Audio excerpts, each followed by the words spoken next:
இங்கே உள்ள மலை பார்வதி வந்து இங்கே உள்ள மலை மேலே தான் இருக்குது. மலை மேலே நம்ம போகணுன்னா கிட்டத்தட்ட ஒரு 2 கிலோமீட்டர்ஸ் நடந்து போகணும். அதோட வழி தான் இது. முன்னாடி வந்து ஃபுல்லாகவே ரோடு மாதிரி தான் இருக்கும், வழி மாதிரி இருக்கும். இப்போ தான் புதுசாக ஸ்டெப்ஸ் எல்லாம் போட்டிருக்காங்க. அதனால் இப்படியே நம்ம பாதி தூரம் அந்த மாதிரி கல்பாதை மாதிரி இருக்கும், மீதி தூரம் இந்த மாதிரி இப்போல்லாம் ஸ்டெப்ஸ் போட்டிருக்காங்க. நிறையா ஸ்டெப்ஸ் எல்லாம் போட்டு நிறையா அந்த ஸ்டெப்ஸில் தான் ஏறி இப்போ போகணும். ஒரு 2 கிலோமீட்டர் ஆகும் போகிறதுக்கு. கீழேயும் அம்மன் இருக்குது. முடியாதவங்க கீழேயே சாமி கும்பிட்டுக்குவாங்க. முடிகிறவங்க மேலே போய் பார்வதி அம்மன் கோயிலில் கும்பிட்டுட்டு வருவாங்க. அதாவது இன்றைக்கி இந்த டியூஸ்டே வந்து இந்த கோயிலில் கூட அது ரொம்ப சூப்பராக இருக்கும். ஃபஸ்ட் டைம் போகும்போது கொஞ்சம் கஷ்டமாக தான் இருக்கும். ஆனால் வந்து நிறைய தடவை போனால் நமக்கு அப்படியே பழகிடும். ரொம்ப நல்லா இருக்கும். ஸ்டெப்ஸ் இல்லாதபோது போகும்போது ரொம்ப கஷ்டமாக இருக்கும்.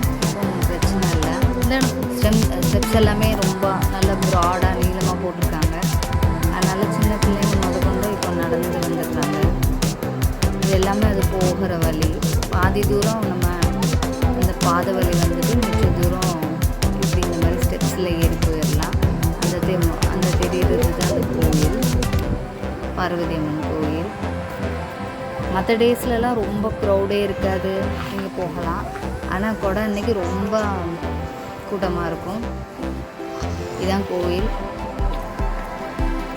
இது வர வழி, ரிட்டன் வர வழி. எப்படி ஒரு 1 hour ஜேர்னியாக இருக்கும் நடந்து போகிறதுக்கு.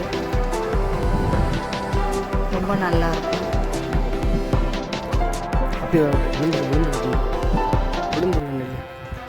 அப்படி நின்று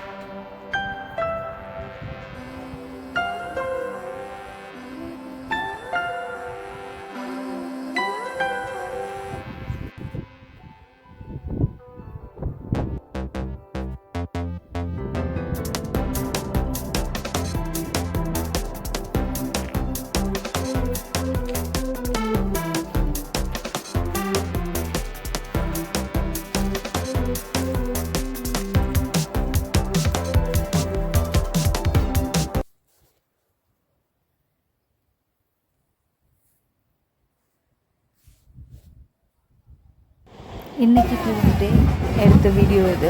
இதில் தான் அந்த கோயிலில் வந்து இப்போ கொடை விழா நடந்துட்டுருக்கு. இதுதான் கோயிலில் நடக்கிற கொடை. இன்றைக்கி நடந்துட்டுருக்கு. தை மாதம் கடைசி செவ்வாய் எல்லா வருஷமும் இந்த கோயிலில் கொடை நடக்கும். இந்த கொடைக்கு இந்த யானையில் வந்து தாமிரபரணி ஆற்றிலேருந்து தீர்த்தம் கொண்டு வந்து சாமிக்கு அபிஷேகம் பண்ணுவாங்க.